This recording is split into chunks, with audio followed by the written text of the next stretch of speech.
പ്രവേശിക്കും.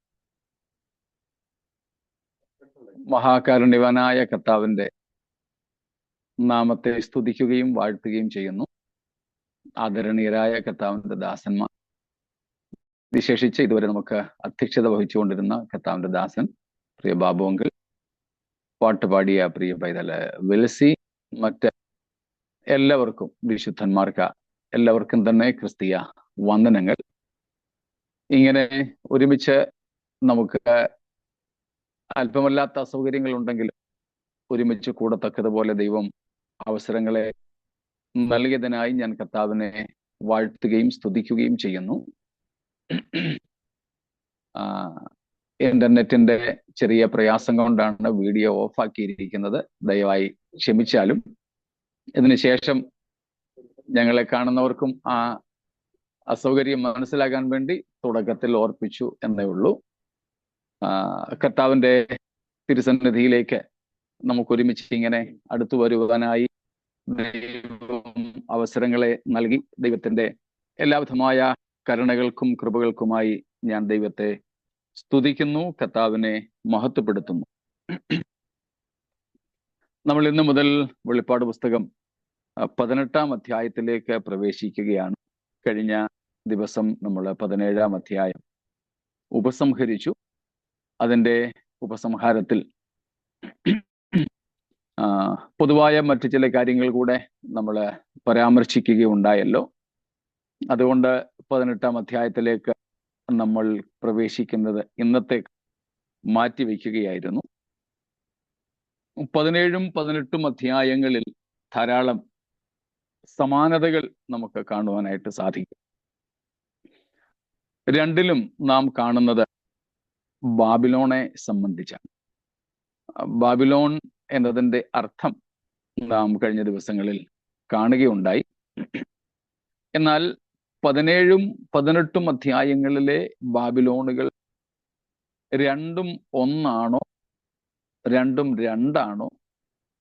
രണ്ടും രണ്ടാണെങ്കിൽ 18-ാം അധ്യായത്തിലെ ബാബിലോണിന്റെ അർത്ഥം എന്താണ് എന്നൊക്കെയുള്ള വിഷയങ്ങളാണ് നമുക്ക് പഠിപ്പാനായിട്ടുള്ളത്. ഇപ്പം ശബ്ദം വ്യക്തമായിരിക്കുമല്ലോ? Very clear. Okay, thank you. അപ്പം നമുക്ക് വെളിപ്പാട് പുസ്തകം 18-ാമത്തെ അധ്യായത്തിലേക്ക് അങ്ങനെയാണെങ്കിൽ പ്രവേശിക്കാം. സ്തോത്രം. അതിൻ്റെ ആദ്യത്തെ 2-3 വാക്യങ്ങൾ നമുക്ക് വായിച്ചുകൊണ്ട് തുടങ്ങാം. Revelation chapter 18, some initial verses please. അനന്തരം ഞാൻ വലിയ അധികാരമുള്ള മറ്റൊരു ദൂതൻ സ്വർഗത്തിൽ നിന്ന് ഇറങ്ങുന്നത് കണ്ടു. അവന്റെ തേജസ്സിനാൽ ഭൂമി പ്രകാശിച്ചു. അവൻ ഉറക്കെ വിളിച്ചു പറഞ്ഞത്, വീണുപോയി, മഹതിയാം ബാബിലോൺ വീണുപോയി, ദുർഭൂതങ്ങളുടെ പാർപ്പിടവും സകല അശുദ്ധാത്മാക്കളുടെയും തടവും അശുദ്ധിയും അറപ്പുമുള്ള സകല പക്ഷികളുടെയും തടവുമായി തീർന്നു. അവളുടെ വേശ്യാവൃത്തിയുടെ ക്രോധമദ്യം സകല ജാതികളും കുടിച്ചു. ഭൂമിയിലെ രാജാക്കന്മാർ അവളോട് വേശ്യാസംഗം ചെയ്യുകയും ഭൂമിയിലെ വ്യാപാരികൾ അവളുടെ പുളപ്പിന്റെ ആധിക്യത്താൽ സമ്പന്നരാകുകയും ചെയ്തു. Thank you so much. വെളിപ്പാട് 18-ന്റെ 1, 2, 3 വാക്യങ്ങളാണ് നാം ഇപ്പോൾ വായിച്ചത്. 17-ാം അധ്യായത്തേതിനോട് സമാനമായ ചില പ്രയോഗങ്ങൾ നമുക്ക് ഈ 18-ാമത്തെ അധ്യായത്തിൽ കാണുവാൻ സാധിക്കുന്നുണ്ട്. സാമ്യം നാം കാണുന്നത് ഉറക്കെ വിളിച്ചു പറയുന്ന ദൂതനെ കാണാം. ദൂതന്മാർ തമ്മിൽ വ്യത്യാസമുണ്ട്. രണ്ടിടത്തും സാമ്യമായി നാം കാണുന്നത് ബാബിലോണിന്റെ വീഴ്ചയെക്കുറിച്ചുള്ള പ്രഖ്യാപനമാണ്. മൂന്നാമത്തെ സമാനത പേരിലാണ്. മഹദിയാം ബാബിലോൺ എന്ന് രണ്ടിനും വേണ്ടി പറഞ്ഞിട്ടുണ്ട്. 17-ന്റെ 5-ൽ നമ്മൾ അതേപ്പറ്റി കണ്ടിരുന്നു. 18-ന്റെ 2-ലാണ് മഹദിയാം ബാബിലോൺ എന്ന് കാണുന്നത്. മറ്റൊരു സാമ്യം 18-ന്റെ 3-ൽ കാണുന്നു. തൻ്റെ വേശ്യാവൃത്തിയുടെ ക്രോധമദ്യം സകല ജാതികളും കുടിച്ചു എന്ന്. എന്നാൽ 17-ന്റെ 1-ാമത്തെ വാക്യത്തിൽ നമ്മൾ കാണുന്നത് ഭൂമിയിലെ രാജാക്കന്മാരോട് വേശ്യാവൃത്തി ചെയ്ത് തന്റെ വേശ്യാവൃത്തിയുടെ മദ്യത്താൽ ഭൂവാസികളെ മത്തരാക്കി എന്നുള്ളതാണ്. അവിടെ രണ്ടിടത്തും നാം സമാനമായിട്ട് ഭൂമിയിലെ രാജാക്കന്മാരോട് വേശ്യാവൃത്തി ചെയ്യുന്നതും അതിൻ്റെ ക്രോധമദ്യം അല്ലെങ്കിൽ അതിൻ്റെ മദ്യ ലഹരി പിടിപ്പിക്കുന്നതുമായ അവസ്ഥ കാണുന്നുണ്ട്. അപ്പം ആ നിലകളിലുള്ള ചില സമാനതകൾ അല്ലെങ്കിൽ സാമ്യങ്ങൾ നമുക്ക് ഈ ഭാഗത്ത് കാണുവാൻ കഴിയുന്നുണ്ട്. അപ്പം ഇവിടുത്തെ പ്രധാനപ്പെട്ട ചിന്താവിഷയം മുമ്പേ ഞാൻ പറഞ്ഞതാണ്. 2 അധ്യായങ്ങളിലും 17-ലും 18-ലും നാം ബാബിലോൺ, മഹദിയ ബാബിലോൺ എന്ന പ്രയോഗങ്ങൾ കാണുന്നുണ്ട്. ഈ രണ്ടിടത്തും പറയപ്പെടുന്ന ബാബിലോണുകൾ രണ്ടും 2ആണോ, രണ്ടും 1ആണോ? രണ്ടും 2ആണെങ്കിൽ 18-ാം അധ്യായത്തിലെ ബാബിലോണിന്റെ അർത്ഥമെന്ത്? ഈ കാര്യങ്ങളാണ് പ്രധാനമായും നമുക്കിവിടെ ആദ്യം പഠിക്കാനായിട്ടുള്ളത്. അതില് 2 അല്ലെങ്കിൽ 3 അഭിപ്രായങ്ങൾ ഇതേ സംബന്ധിച്ചിട്ടുണ്ട്. ചിലർ പറയുന്നത് ഇത് രണ്ടും 1ആണെന്നാണ്.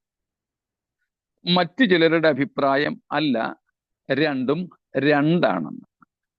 ഈ 2ആണെന്ന് പറയുന്നവരിലും അഭിപ്രായ വ്യത്യാസങ്ങളുണ്ട്. 2ആണെന്ന് പറയുന്നവരിൽ ചിലർ പറയുന്നത് ഇത് പുരാതന ബാബിലോൺ ആണെന്നാണ്. മറ്റു ചിലരുടെ അഭിപ്രായം ഇത് ഉയർത്തെഴുന്നേൽക്കുന്ന, പുനരുദ്ധരിക്കപ്പെടുന്ന ബാബിലോൺ ആണെന്നാണ്. അതായത് പഴയ ബാബിലോൺ ഇനിയും പുനരുദ്ധരിക്കപ്പെടും, പഴയ പ്രതാപത്തിലേക്ക് അത് മടങ്ങി വരും, ആ ബാബിലോൺ ആണെന്നാണ്. 3-ാമത്തെ കൂട്ടർ പറയുന്നത് ഇത് പുനരുദ്ധരിക്കപ്പെടുന്ന റോം സാമ്രാജ്യമാണ്. അതായത് രാഷ്ട്രീയ റോമിനെ കുറിച്ചാണ് പറയുന്നത്. 17-ാമത്തെ അധ്യായം മത റോമാണെങ്കിൽ 18-ാമത്തെ അധ്യായം രാഷ്ട്രീയ റോമാണ് എന്ന അഭിപ്രായത്തിലുണ്ട്. 4-മതൊരു അഭിപ്രായമുള്ളത് ഇത് ഈ ബാബിലോൺ എന്ന് പറയുന്നത് ഇറ്റ്സ് എ സിസ്റ്റം, ഒരു വ്യവസ്ഥിതിയാണ്, ഒരു വ്യവസ്ഥിതി മാത്രമാണ്. അക്ഷരീയമായിട്ട് ഒരു നഗരത്തെയോ രാജ്യത്തെയോ സ്ഥലത്തെയോ പറ്റി ചിന്തിക്കേണ്ടതില്ല. പകരം ഇത് ഒരു സിസ്റ്റമായിട്ട്, ഒരു വ്യവസ്ഥിതിയായി മാത്രം കണ്ടാൽ മതി എന്നുള്ളതാണ്. ഇനിയുമുണ്ടൊരു അഭിപ്രായം, ഈ ബാബിലോൺ ഒരു വ്യവസ്ഥിതിയായിരിക്കുമ്പോൾ അത് ഭാവി കാലത്ത് സംഭവിക്കാനിരിക്കുന്ന ഒരു വ്യവസ്ഥിതിയായി മാത്രം കാണേണ്ട, എക്കാലവും കാണപ്പെടുന്ന ഒരു വ്യവസ്ഥിതിയായിട്ട് അവരിതിനെ കാണുന്നു. എക്കാലത്തെയും, ഈ പ്രത്യേക സമയത്ത് മാത്രം ഉള്ളതല്ല, മഹാപീഡന കാലത്ത് മാത്രമുള്ളതോ എതിർ ക്രിസ്തുവിന്റെ സമയത്ത് മാത്രം ഉള്ളതോ അല്ല, പകരം ഏത് കാലത്തും അശുദ്ധമായിട്ട് ജീവിക്കുന്ന, അല്ലെങ്കിൽ ദൈവത്തിനെതിരായിട്ട് നിൽക്കുന്ന, ദൈവഹിതത്തിൽ നിന്നും വ്യത്യസ്തമായി അന്യപ്പെട്ട് കഴിയുന്ന ഒരു ലോക സാമൂഹിക വാണിജ്യ സാമ്രാജ്യ വ്യവസ്ഥിതി എന്ന നിലയിൽ അതിനെ കാണുന്നുണ്ട്. ഓക്കെ, അപ്പം ഈ നിലകളിൽ ഇതിനെ പല നിലകളിലായിട്ട് കാണുന്നുണ്ട്. അത് ഏതൊക്കെ നിലകളിലാണെന്ന് നമുക്കൊന്ന് മനസ്സിലാക്കുവാൻ ഉള്ള ശ്രമം നമുക്ക് നടത്താം. ഇനിയിപ്പോൾ ഇതിൽ സാധാരണ പറയുന്നത് പോലെ ഇതിൽ ഏതാണെന്ന് വിശ്വസിച്ചാലും അത് നിത്യതയെ ബാധിക്കാത്ത ഒരാശയമായതുകൊണ്ട് നമുക്ക് മനസ്സിലാകുന്നതനുസരിച്ച് അത് അംഗീകരിക്കുന്നതിന് നമുക്ക് സ്വാതന്ത്ര്യമുണ്ട് എന്ന് മാത്രം. സ്തോത്രം. അപ്പം ഈ 2 അധ്യായങ്ങളിലും കാണുന്ന ന്യായവിധി നാം നേരത്തെ പഠിച്ചതുപോലെ 16-ാം അധ്യായത്തിന്റെ അവസാന വാക്യങ്ങളിൽ, അല്ലെങ്കിൽ 16-ാം അധ്യായത്തിലെ 6-ഉം 7-ഉം കലശ ന്യായവിധികളുടെ സമയത്ത് തന്നെ നടന്നതാണ്. എന്നാൽ അതിൻ്റെ പ്രാധാന്യം കൊണ്ട് അത് എലിവേറ്റ് ചെയ്ത് പ്രത്യേകിച്ച് എടുത്ത് നമ്മോട് പറഞ്ഞിരിക്കുന്നു എന്ന് മാത്രം. അപ്പം 16-ാം അധ്യായത്തിൻ്റെ 17ഉം 19ഉം വാക്യങ്ങളിൽ നാം അത് കാണുന്നുണ്ട്. ഒന്നും കൂടെ ആ വാക്യങ്ങളൊന്ന് വായിച്ച് നമുക്ക് മുൻപോട്ട് പോകാമല്ലോ.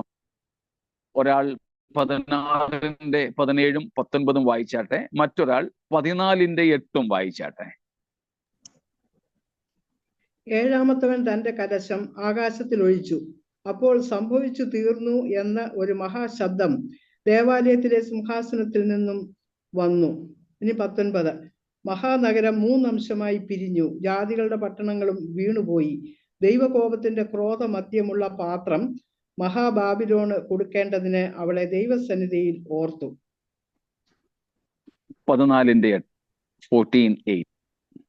രണ്ടാമത് വേറൊരു ദൂതൻ പിൻചെന്നു വീണുപോയി. തന്റെ ദുർനടപ്പിന്റെ ക്രോധമദ്യം സകല ജാതികളെയും കുടിപ്പിച്ച മഹതിയാം ബാബിലോൺ വീണുപോയി എന്ന് പറഞ്ഞു.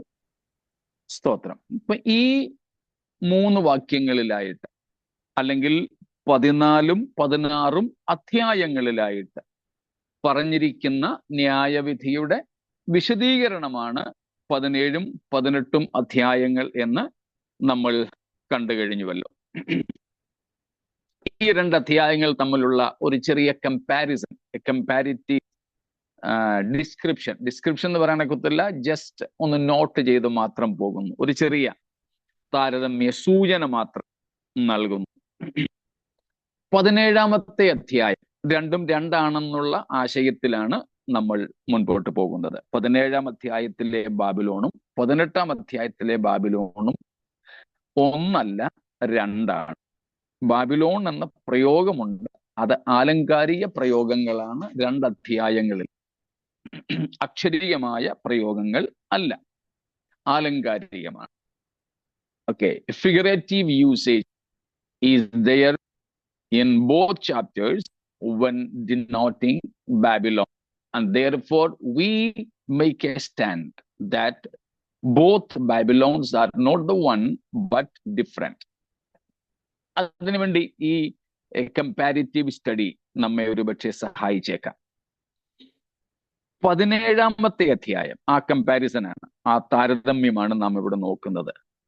17-ാമത്തെ അധ്യായം സ്പിരിച്വൽ ബാബിലോൺ, ആത്മീയ എന്ന് പറയുമ്പം നമ്മൾ ഉദ്ദേശിക്കുന്ന പോസിറ്റീവ് ആത്മീയമല്ല കേട്ടോ, റിലീജിയൻ, മതം, ആരാധന എന്ന ബന്ധത്തിൽ മാത്രമേ ഉള്ളൂ ആത്മീയത എന്നുള്ളതിന് എടുക്കേണ്ടതുള്ളൂ. അപ്പം 17-ാം അധ്യായം നമ്മൾ കണ്ടതുപോലെ മത ബാബിലോൺ അല്ലെങ്കിൽ ആത്മീയ ബാബിലോണാണ്. അതിനുള്ള ഉദാഹരണങ്ങളൊക്കെ നമ്മൾ അതിനകത്തിൽ കണ്ടു കഴിഞ്ഞു. മഹാവേശ്യ, മർമ്മം മഹതിയാം ബാബിലോൺ എന്നൊക്കെ. അതേസമയം 18-ാമത്തെ അധ്യായത്തിൽ മഹതിയാം ബാബിലോൺ എന്ന് കാണുന്നുണ്ടെങ്കിലും നാം മർമ്മം എന്ന പ്രയോഗം കാണുന്നില്ല. മർമ്മം മഹതിയാം ബാബിലോൺ എന്ന് 17-ാം അധ്യായത്തിലേതുപോലെ 18-ാം അധ്യായത്തിൽ കാണുന്നില്ല. 18-ന്റെ 2-ൽ നാം കാണുന്നു. രണ്ടാമത്തെ താരതമ്യത്തിൽ നമുക്ക് കാണുവാൻ കഴിയുന്നത്, താരതമ്യത്തിൽ വരുന്നത് സമാനതകളും വ്യത്യാസങ്ങളും രണ്ടും ഒരുപോലെ എടുക്കും. അതാണ് താരതമ്യം. കമ്പാരിസണിൽ വരുമ്പം similarity as well as differences, ഇത് രണ്ടും നമ്മൾ കൈകാര്യം ചെയ്യും. രണ്ടാമത്തേത് നാം കാണുന്നത് 17-ാം അധ്യായത്തിലെ ബാബിലോൺ ദുരുപദേശങ്ങൾ അല്ലെങ്കിൽ മ്ലേച്ഛകരമായ ഉപദേശങ്ങൾ വ്യാപാരം ചെയ്ത ഒരു സ്ത്രീയായിട്ട് നമ്മൾ കണ്ടു. അവൾ 7 മലകളുടെ മുകളിൽ ഇരിക്കുന്നതായിട്ടും നമ്മൾ കണ്ടു. 17-ന്റെ 1, 2, 5, 9 വാക്യങ്ങളിലായിട്ട് 17 verses 1, 2, 5 and 9. The Babylon in chapter 17, she was spreading heretical teachings or false teachings. അതാണ് നാം അവിടെ കാണുന്നത്. എന്നാൽ 18-ാമത്തെ അധ്യായത്തിൽ നാം അവിടെ കാണുന്നത് ട്രേഡാണ്, വ്യാപാരമാണ് കാണുന്നത്. വ്യാപാരം ചെയ്ത് സമ്പത്ത് വർദ്ധിപ്പിച്ച ഒരു മഹാനഗരമാണ്. 18-ന്റെ 3ഉം 5ഉം വാക്യങ്ങൾ, 18 വേഴ്സസ് 3 and 5, നാം അവിടെ അങ്ങനെ കാണുന്നു. മറ്റൊന്ന് 17-ാമത്തെ അധ്യായത്തിൽ നാം കാണുന്നത് 7 കലശങ്ങളുള്ള ദൂതന്മാരിൽ ഒരുത്തനെയാണ്. എന്നാൽ 18-ാമത്തെ അധ്യായത്തിൽ മറ്റൊരു ശക്തനായ ദൂതനെയാണ്. 18-ന്റെ 1-ൽ നാം അങ്ങനെയാണ് കാണുന്നത്. അനന്തരം ഞാൻ വലിയ അധികാരമുള്ള മറ്റൊരു ദൂതൻ എന്ന് വെച്ചാൽ 17-ാം അധ്യായത്തിൽ പറഞ്ഞ 16ഉം 17ഉം, കുറച്ചുകൂടെ പുറകോട്ട് പോയാൽ 15-ന്റെ ആദ്യം മുതൽ അല്ലെങ്കിൽ ഇങ്ങോട്ട് വരുമ്പോൾ കാണുന്ന 7 കലശങ്ങളുള്ള ദൂതന്മാരിൽ നിന്നും വ്യത്യസ്തനായ ശക്തനായ ഒരു ദൂതൻ. അപ്പൊ 17-ന്റെയും 18-ന്റെയും പ്രഖ്യാപനങ്ങൾ, ന്യായവിധിയുടെ, ശിക്ഷാവിധിയുടെ പ്രഖ്യാപനങ്ങൾ നടത്തുന്നത് 2 വ്യത്യസ്തരായ ദൂതന്മാരാണ്. 17-ാം അധ്യായത്തിലേത് 7 കലശന്യായവിധികളുള്ള ദൂതൻ തന്നെ ആയിരിക്കുമ്പോൾ 18-ാം അധ്യായത്തിലെ ബാബിലോണിന്റെ നാശം പ്രഖ്യാപിക്കുന്നത് മറ്റൊരു ശക്തനായ ദൂതനാണ്. ആ ദൂതന്റെ വിശേഷണങ്ങളൊക്കെ അവിടെ കാണുന്നുണ്ട്. ശക്തനായ ഒരു ദൂതൻ, സ്വർഗത്തിൽ നിന്നിറങ്ങുന്നത് കൊണ്ട് അവന്റെ തേജസ്സിനാൽ ഭൂമി പ്രകാശിച്ചു. അപ്പം പ്രകാശമുടുത്ത മറ്റു ദൂതന്മാരിൽ നിന്നും വ്യത്യസ്തനായ ഒരു ദൂതൻ. ആ വ്യത്യാസവും നമുക്ക് ഇവിടെ കാണാം.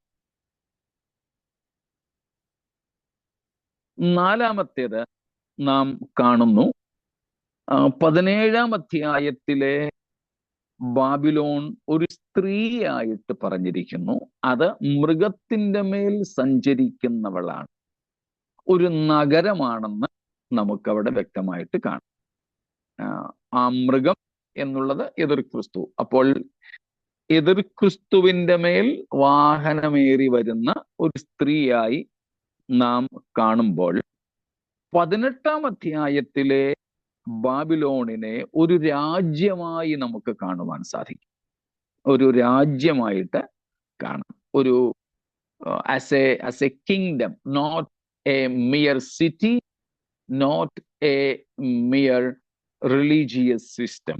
Rather, of course, we can understand it also as a system, an economic system, but rather it's a kingdom, it's a nation, it's speed അല്പം കൂടുതലാണെന്ന് തോന്നുന്നു. സ്പീഡ് കൂടുതലാണ്. ഓക്കെ ഓക്കെ, എല്ലാവർക്കും തോന്നുന്നുണ്ടോ സ്പീഡ് കൂടുതലാണെന്ന്? അതെ, നോട്ട് എഴുതുന്നുണ്ടോ? ഓക്കെ ഓക്കെ, ശരി ശരി, സ്പീഡ് കുറയ്ക്കാം, സ്പീഡ് കുറയ്ക്കാം. എവിടം വരെ എത്തി? പകുതി എഴുതിയില്ല. എവിടം വരെ എത്തി? കുഴപ്പമില്ല, കണ്ടിന്യൂ പ്ലീസ്, ഞാൻ റെക്കോർഡിങ് കേൾക്കാം. ഓക്കെ, 4-ാമത്തെ പോയിന്റ്. അപ്പൊ 4-ാമത്തേതില് ഞാൻ പറഞ്ഞത് 17-ാം അധ്യായത്തിലെ ബാബിലോൺ ഒരു നഗരമായിട്ട് കാണും. അത് ഒരു മതവ്യവസ്ഥിതി ആയിരിക്കുമ്പോൾ തന്നെ ഒരു നഗരമാണ്. ആ മതവ്യവസ്ഥിതിക്ക് നേതൃത്വം കൊടുക്കുന്ന പട്ടണമാണ്. Just a city, not a kingdom. അതേസമയം 18-ാം അധ്യായത്തിലെ ബാബിലോൺ ഒരു രാജ്യമാണ്. It's A kingdom. ഓക്കെ, മനസ്സിലായല്ലോ? പോകാമല്ലോ മുമ്പോട്ട്? ഓക്കെ, 5-ാമത്തെ കാര്യം, 17-ാം അധ്യായത്തിലെ മത ബാബിലോൺ അവൾ തന്നെ ധനികയാണ്. The religious Babylon is so abundantly wealthy by herself. അവളിൽ തന്നെ ധനികയാണ്, സമ്പന്നയാണ്. 17-ാം അധ്യായത്തിലെ ആത്മീയ ബാബിലോൺ. എന്നാൽ അല്പവ്യത്യാസം 18-ാം അധ്യായത്തിലുള്ളത്. 18-ാം അധ്യായത്തിലെ ബാബിലോൺ അവളുടെ സമ്പത്ത് കൊണ്ട് മറ്റുള്ളവരെ ധനികയാക്കുന്നവളാണ്. So chapter 18, the literal Babylon, the political Babylon, or the economic Babylon, she makes others rich because of her abundance. അവളുടെ സമ്പത്ത് കൊണ്ടും അവളുടെ ധനാഢ്യത കൊണ്ടും മറ്റുള്ളവരെ ധനികയാക്കുന്നവളാണ് 18-ാം അധ്യായത്തിലെ ബാബിലോൺ.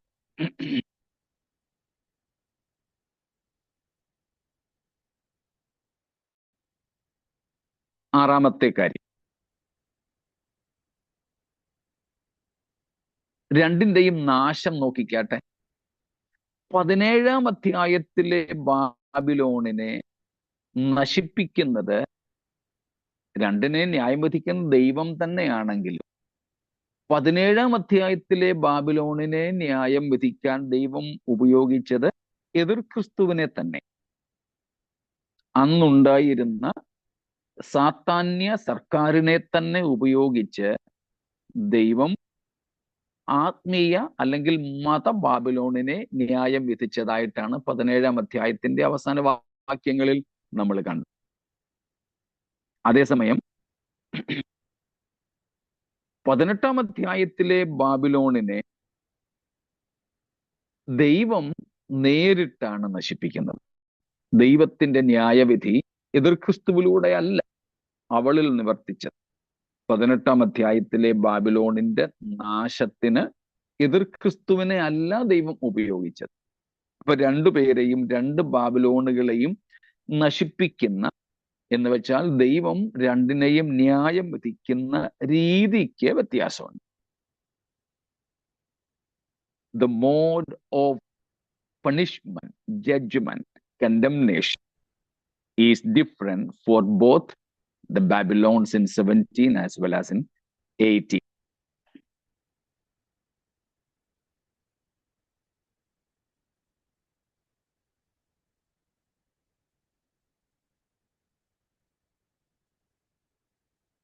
മറ്റൊന്ന്, രണ്ടിലുമുള്ള സമാനതകൾ.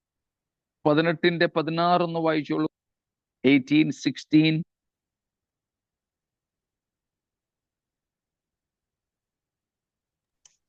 അയ്യോ അയ്യോ മഹാനഗരമേ, നേരിയ തുണിയും ധൂമ്രവർണ്ണവും കടും ചുവപ്പും ധരിച്ച് പൊന്നും രത്നവും മുത്തും അണിഞ്ഞവളെ, ഇത്ര വലിയ സമ്പത്ത് 1 മണിക്കൂർ കൊണ്ട് നശിച്ചു പോയല്ലോ എന്ന് പറഞ്ഞു കരഞ്ഞ് ദുഃഖിക്കും.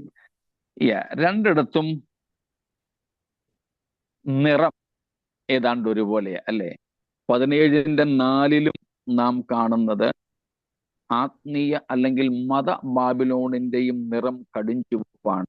ഇവിടെയും നാം കാണുന്നത് അതുപോലെ തന്നെയുള്ള നിറമാണ്. രണ്ടിന്റെയും നിറം ഏതാണ്ട് ഒരേപോലെ തന്നെ ഉള്ളതായിട്ട് നാം കാണുന്നു. രണ്ടിടത്തും രണ്ടിന്റെയും ആഭരണ വിഭൂഷണങ്ങൾ ഏതാണ്ടൊക്കെ ഒരുപോലെയാണ്. നേരിയ തുണി, ധൂമ്രവർണ്ണം, കടുംചുവപ്പ് ധരിച്ച് പൊന്നും രത്നവും മുത്തും അണിഞ്ഞവൾ. രണ്ടിടത്തും രണ്ടിന്റെയും സമ്പൽ സമൃദ്ധിയെയാണ് കാണിക്കുന്നത്. ഏതാണ്ട് സമാനതകളാണ് നമുക്ക് അവിടെ കാണുവാൻ കഴിയുന്നത്. മറ്റൊരു സംഗതി നാം കാണുന്നത് 17-ാം അധ്യായത്തിലെ മത ബാബിലോണിന്റെ നാശത്തിൽ ആരും വിലപിക്കുന്നില്ല. അതേസമയം 18-ാം അധ്യായത്തിലെ രാഷ്ട്രീയ ബാബിലോണിന്റെ, വാണിജ്യ ബാബിലോണിന്റെ പതനത്തിൽ ഭൂരാജാക്കന്മാരും ജാതികളുമൊക്കെ വല്ലാതെ വിലപിക്കുന്നത് കാണാം. അതൊരു വ്യത്യാസമാണ്.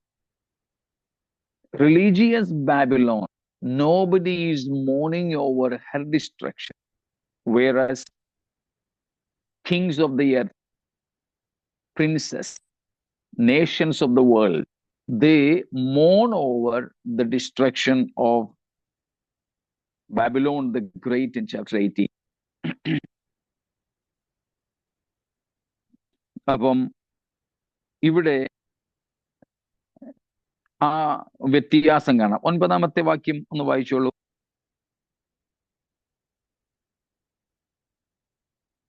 പതിനെട്ടിന്റെ 9.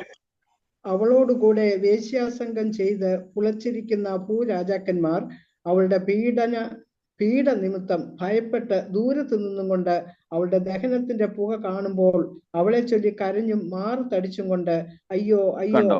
അവിടെ മഹാ അവിടെ മതി മതി. അവിടെ കണ്ടോ, ഭൂരാജാക്കന്മാർ അവളെ കുറിച്ച് വിലപിക്കും. നാം 16 തൊട്ടും അത് തന്നെയാണ് കാണുന്നത്. അയ്യോ അയ്യോ മഹാനഗരമേ എന്ന് പറഞ്ഞുകൊണ്ട് നിലവിളിച്ച് കരയുകയാണ്, വിലപിക്കുകയാണ്. അവളുടെ നാശത്തിൽ വിലപിക്കുന്ന ഭൂരാജാക്കന്മാരെ, ഭൂ അധിപതികളെ നമുക്ക് കാണുവാൻ സാധിക്കുന്നുണ്ട്. അതും തമ്മിലുള്ള ഒരു വ്യത്യാസമാണ്. എന്ന് വെച്ചാൽ മത ബാബിലോണിന്റെ വിനാശത്തിൽ ലോകത്തിന് പ്രത്യേകിച്ച് നഷ്ടമൊന്നും ഉണ്ടായില്ല ഭൂരാജാക്കന്മാർക്ക്. അതുകൊണ്ട് അവരാരും അവളെ ചൊല്ലി വിലപിക്കാതിരുന്നു. അതേസമയം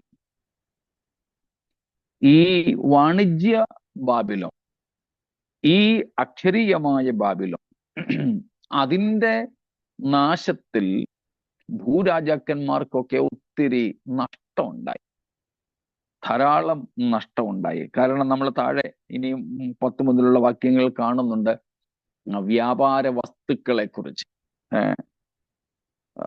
കമോഡിറ്റീസ് ദേ വെയർ ട്രേഡിങ് വിത്ത്.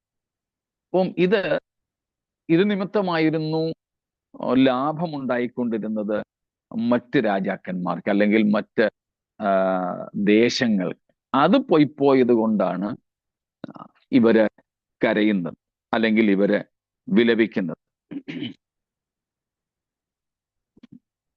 വേറെ ഒരു സാമ്യം നമുക്ക് കാണുവാൻ കഴിയുന്നത് ഈ മത ബാബിലോണിന്റെ നാശത്തോടുകൂടെ എതിർ ക്രിസ്തുവിന് ഉയർച്ച ലഭിക്കുന്നു. By the destruction of religious Babylon, Antichrist will again be increased with power, again be elevated, again be exalted. എതിർ ക്രിസ്തുവിന് ഉയർച്ചയാണ് ബാബിലോണിന്റെ മതബാബിലോണിന്റെ നാശത്തോടുകൂടെ. എന്നാൽ 18-ാം അധ്യായത്തിൽ നേരെ തിരിച്ച. കാരണം 18-ാം അധ്യായത്തിലെ മഹദിയാം ബാബിലോണിന്റെ നാശത്തോടുകൂടെ എതിർ ക്രിസ്തുവിന്റെ സാമ്രാജ്യത്തിനും നാശം ഭവിക്കുന്നതാണ് കാണുന്നത്. കാരണം അവന്റെ രാജ്യത്തിന്റെ ക്യാപിറ്റലായിട്ടും അവന്റെ സമ്പദ് വ്യവസ്ഥയുടെ നട്ടലായിട്ടും ഒക്കെ നിന്നിരുന്നത് കൊടുന്നനവ ഇല്ലാതെയായി തീരുകയാണ്. Within no time, within 1 hour എന്നാണ് പറയുന്നത്. 1 മണിക്കൂർ കൊണ്ടാണ് അതില്ലാതെയായി തീരുന്നത്. ഒട്ടും നനയ്ക്കാത്ത സമയത്ത് എതിർ ക്രിസ്തുവിന്റെ റിസോഴ്സസ്, അവനുള്ള എല്ലാ എന്താണ് പറയുന്നത് സാധ്യതകളും ഇല്ലാതെയാവുകയാണ്. അവന് സാമ്പത്തിക നഷ്ടം ഉണ്ടാകുന്നു. കൂടാതെ നമ്മൾ 17-ാം അധ്യായത്തിന്റെ അവസാന വാക്യങ്ങൾ കണ്ടു. 10 രാജാക്കന്മാർ എതിർ ക്രിസ്തുവിനോട് കൂടെ വളരെ ഐക്യതയോടെ നിന്നു. എന്നാൽ എക്കാലത്തും ആ ഐക്യതയിൽ അവര് നിലനിൽക്കില്ല. ദൈവം അനുവദിച്ച അല്ലെ നിയമിച്ച ഒരു പ്രത്യേക സമയസീമയ്ക്കകം അവർ തമ്മിൽ തെറ്റിപ്പിരിയും. അപ്പോൾ ആ നിലകളിൽ എതിർ ക്രിസ്തുവിന്റെ സാമ്രാജ്യത്തിനും ഏൽക്കുന്ന വലിയ ഒരു പ്രഹരമാണ് ഈ 18-ാം അധ്യായത്തിലെ ബാബിലോണിന്റെ പതനം എന്ന് പറയുന്നത്. അങ്ങനെയുള്ള വ്യത്യാസങ്ങൾ നമുക്ക് ഇവിടെ കാണുവാനായിട്ട് സാധിക്കുന്നുണ്ട്. മറ്റ് ചില വ്യത്യാസങ്ങളും നമുക്ക് കാണുവാൻ സാധിക്കുന്നത്, അല്ലെങ്കിൽ കമ്പാരിസനുമായി ബന്ധപ്പെട്ട് വേറെയും ചില കാര്യങ്ങൾ നമുക്ക് ഇവിടെ നിന്നും കാണുവാനായിട്ടുണ്ട്. അപ്പം ഇത്രയും കാര്യങ്ങൾ വ്യക്തമാണോ? ഓക്കെ. ഇനിയും നമുക്ക് വേറെയും ചില വസ്തുതകൾ ഇവിടെ കാണുവാനായിട്ടുള്ളത്, പറഞ്ഞതുപോലെ ഈ ബാബിലോൺ ഏതാണ് അല്ലെങ്കിൽ ആരാണ് എന്നുള്ളതാണ് നമുക്ക് മനസ്സിലാക്കേണ്ടത്. അപ്പൊ ഇത്രയും പറഞ്ഞതിൽ നിന്ന് നമുക്ക് മനസ്സിലായത് ഒരു കാര്യം വ്യക്തമാണ്: 17 ബാബിലോണും 18 ബാബിലോണും രണ്ടും രണ്ടാണ്. ഇനി 18 ബാബിലോൺ ആരാണ് നമ്മൾ കണ്ടു കഴിഞ്ഞു. It's loved by the kings of the earth, destroyed by the judgement of God, especially at the very second coming of Christ. അപ്പൊ 18-ാമത്തെ അധ്യായത്തിലെ ബാബിലോൺ ലോക രാജാക്കന്മാരാൽ പ്രിയപ്പെട്ട ബാബിലോണാണ്. 17-ലേത് ഹെയ്റ്റഡ് ബൈ ദ കിങ്സ്, രാജാക്കന്മാര് പുച്ഛിച്ചു തള്ളിയ ബാബിലോണാണ്. അതുകൊണ്ട് അവര് തന്നെ അതിനെ നശിപ്പിക്കുന്നു. 11-ാമത്തെ കാര്യമായിട്ട് നമുക്കിതിനെ എടുക്കാനായിട്ട് സാധിക്കും. 17-ാം അധ്യായത്തിലെ ബാബിലോണിനെ മഹാപീഡനത്തിന്റെ ആദ്യ പകുതി അവസാനിക്കുമ്പോഴാണ്, അതായത് 3.5 വർഷം കഴിയുമ്പോഴാണ് നശിപ്പിക്കുന്നത്. 17-ാം അധ്യായത്തിലെ ബാബിലോണിന്റെ പതനം, അതായത് ആത്മീയ ബാബിലോണിന്റെ പതനം, എതിർ ക്രിസ്തുവിന്റെ ഭരണത്തിന്റെ മധ്യത്തിൽ ആദ്യത്തെ 3.5 വർഷം കഴിയുമ്പോൾ സംഭവിക്കും. എന്നാൽ 18-ാം അധ്യായത്തിലേത് സംഭവിക്കുന്നത് അവന്റെ ഭരണത്തിന്റെ അവസാന സമയങ്ങളിലാണ്. നമ്മുടെ കർത്താവിന്റെ ഭൂമിയിലേക്കുള്ള വരവിന്റെ തൊട്ട് പിറകിലായിട്ടാണ് സംഭവിക്കുന്നത്. അതും രണ്ടും രണ്ടാണ് എന്നുള്ളതിന് മറ്റൊരു തെളിവാണ്.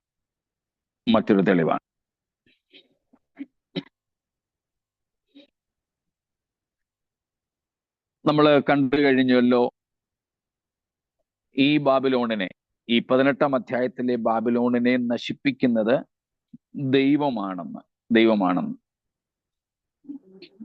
18-ന്റെ 8-ാമത്തെ വാക്യം ഒന്ന് വായിച്ചോളൂ.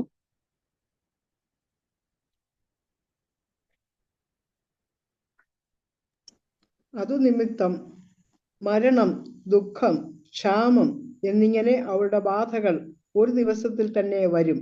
അവളെ തീയിലിട്ട് ചുട്ടുകളയും. അവളെ ന്യായം വിധിച്ച ദൈവമായ കർത്താവ് ശക്തനല്ലോ. അവളെ ന്യായം വിധിച്ച ദൈവമായ കർത്താവ്. അപ്പോൾ ദൈവം നേരിട്ടാണ് ഈ ബാബിലോണിനെ ശിക്ഷ വിധിക്കുന്നത്. അതുപോലെ തന്നെ 20-ാമത്തെ വാക്യത്തിലും നാം കാണുന്നുണ്ട്, ദൈവം അവളോട് നിങ്ങൾക്കു വേണ്ടി പ്രതികാരം നടത്തിയതുകൊണ്ട്. അപ്പം verses 8 and 20 of chapter 18 describe that God himself directly punishes this Babylon in chapter 18.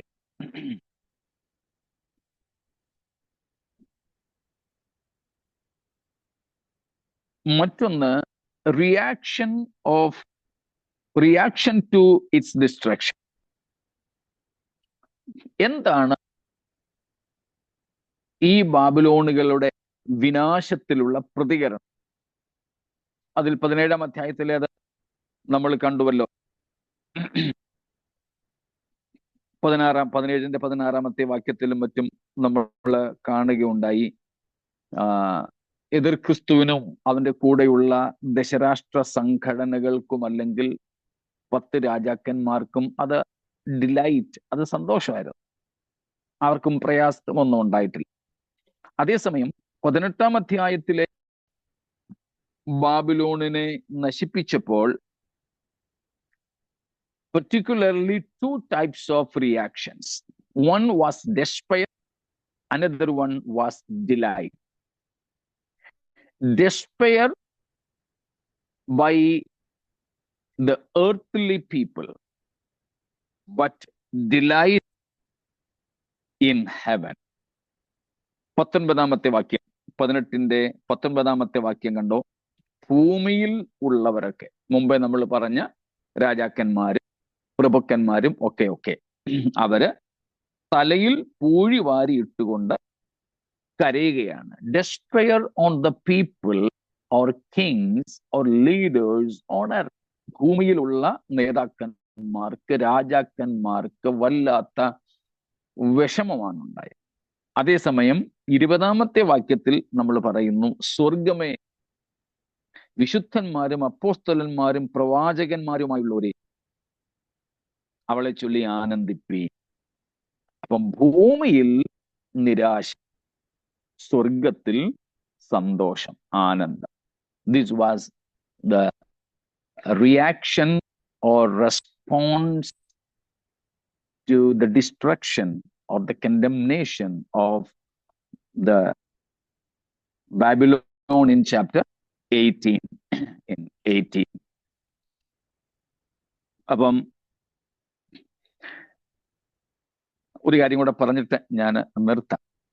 എനിക്ക് തോന്നുന്നു വീണ്ടും അവർ വന്നിട്ടുണ്ട്. ഞാൻ നിർത്തിയിട്ട് ഞാൻ അങ്ങ് പോയേക്കാം.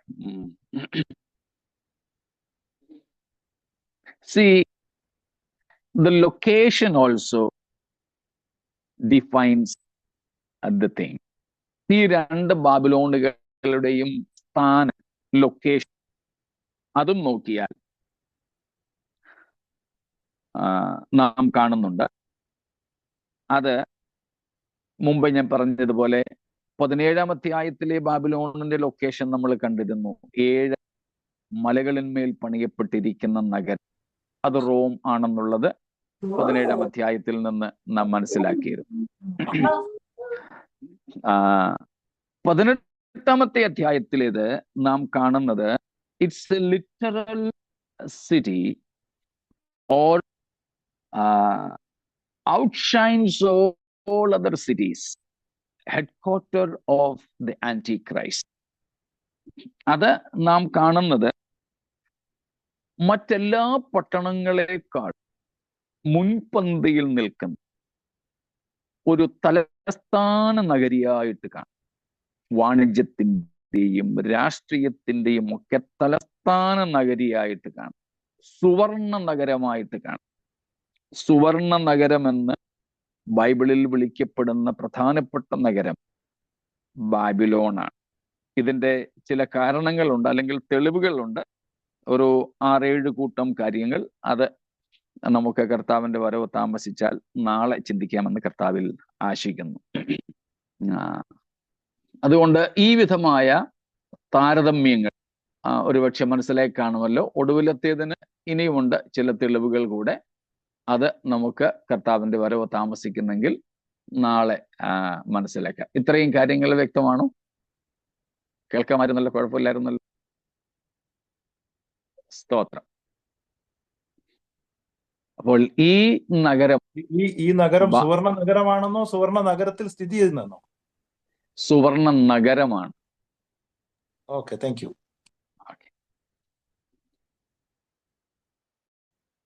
അപ്പം ഇങ്ങനെയുള്ള ഈ നഗരം ഉൾപ്പെടെ, ഈ സുവർണ നഗരം ഉൾപ്പെടെയുള്ളതെല്ലാം നശിച്ചു പോകാനുള്ളതായിരിക്കുമ്പോൾ നമ്മൾ കാത്തിരിക്കുന്നത് ഇളകാത്ത രാജ്യം പ്രാപിക്കുവാനാണ്. സ്തോത്രം. ഇവയെല്ലാം മാറും. ഇനിയും ആര് ഭരിച്ചാലും, നെബൂഖദ്നേസർ ഭരിച്ചാലും, അലക്സാണ്ടർ ഭരിച്ചാലും, കൈസർമാർ ഭരിച്ചാലും, എതിർ ക്രിസ്തു ഭരിച്ചാലും, സാക്ഷാൽ സാത്താൻ നേരിട്ട് ഭരിച്ചാലും നശിക്കാനുള്ളതാണ്. എന്നാൽ ഇളകാത്ത രാജ്യം നാം പ്രാപിപ്പാനിരിക്കുന്നത് കൊണ്ട് സ്തോത്രം, ഏറെ ഭക്തിയും ഭയവുമുള്ളവരായി കർത്താവിനെ സേവിപ്പാൻ എബ്രായർ 12:26 മുതലുള്ള വാക്യങ്ങൾ പറയുന്നത് പോലെ നമുക്ക് ഒരുങ്ങാം. സ്തോത്രം.